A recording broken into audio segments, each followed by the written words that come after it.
was really cool because you know, you're just at this amazing dinner, and you're sitting with these people that just, I mean, they really care. Like, I don't know what everybody else's table was like, but like they just so impressed us with just like how intently they listened and asked questions and how passionately they spoke about what they do. And it was a real blessing that was not, I did not expect it. Like, I thought dinner would be cool, but I did not come in thinking like, hey, this is going to be one of my favorite things about the conference. And it definitely was. My friend, a guy that's been in my Bible study for like 3 years, was at my table with me, and we walked out and just like, wow, you know, that was awesome. They wanted to see what our time in transition out of college was like. How did that happen? They wanted to know about us personally. What was our dating life like? How long have we been married? What's our family like? What is this? How does this impact the fact that we were married early impact our transition into the work world? What are the differences between ministry in a vocational sense and ministry in the workplace? How did you know? How did you know that you're doing the path you want? You know, will you stay in your career? Will you change? Some of the other ones that they asked were just simply, how do you witness in the workplace? You know, what does that look like? Do you feel like you can? 7 years ago, I was kind of experiencing some of the same things they are, and to think back to that time and some of the concerns I had and things I was thinking about, and be able to share kind of how I worked through that with them.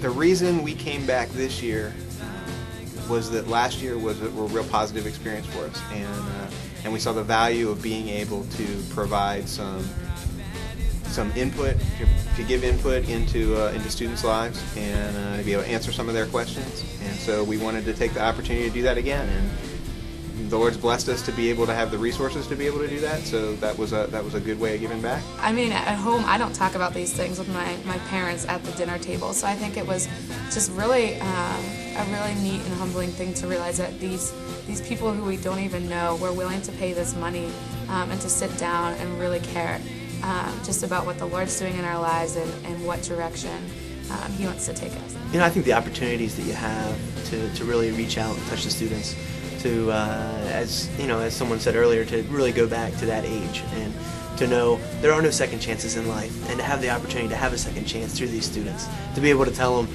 you know what, to really follow your dream, to follow where God's calling you, and to not let a major, to not let a business education, whatever it is, sway you from where God's calling you. The more important thing we wanted to communicate to them is that whether they go on staff for a while, whether they go straight into a career, God's called us all to be involved in the Great Commission as we go, to make disciples, and that's not just to people that are in full-time ministry.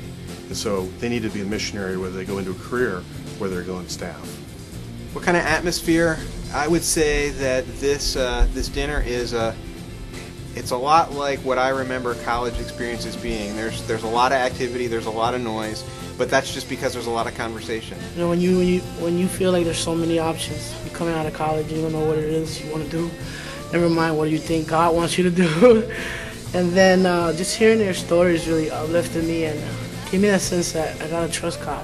You know, I gotta trust in God, and whatever door He opens, whatever option it is, that it's for His purpose. I'm just gonna go through it. I think, again, being in the business world, I've got a real responsibility to share my heart for the world and for people, with folks who are having the opportunity to decide which way they're going to go, and both are great options. And as folks have the opportunity to make decisions, that's a great time to be talking to people. And I love the opportunity to be putting a fingerprint or a thumbprint on what people are thinking about for the future. And anyone who has a heartbeat like that, I think, would enjoy an opportunity like this. I would just say this is a great chance to invest in some students' lives, perhaps like you can't do in other settings. So I would just encourage people to do this. And you know, this is just one evening, but I think it can make a big difference in the lives of some students. For me, one of the neatest things is just to have the opportunity at the end of the evening to pray for those students, and to be able to give them my name and address and email and say, hey, if you have questions, if you want to talk further, we'll be available and be a resource for you down the road. I think, you know, if you're in the business world, you ought to give back, and this is a critical time for these students, and we should be investing in the next generation of Christian leadership. thank you so much for willing to, come and visit college students who are at the brink of all these crossroads and just willing to encourage us and to tell us it's going to be okay. Because I know a lot of us are just really scared and unsure, and we're not completely sure of what we're going to do. But to have somebody a wiser person of faith, great faith, coming back to us and telling us that everything's going to be okay it's just such a blessing.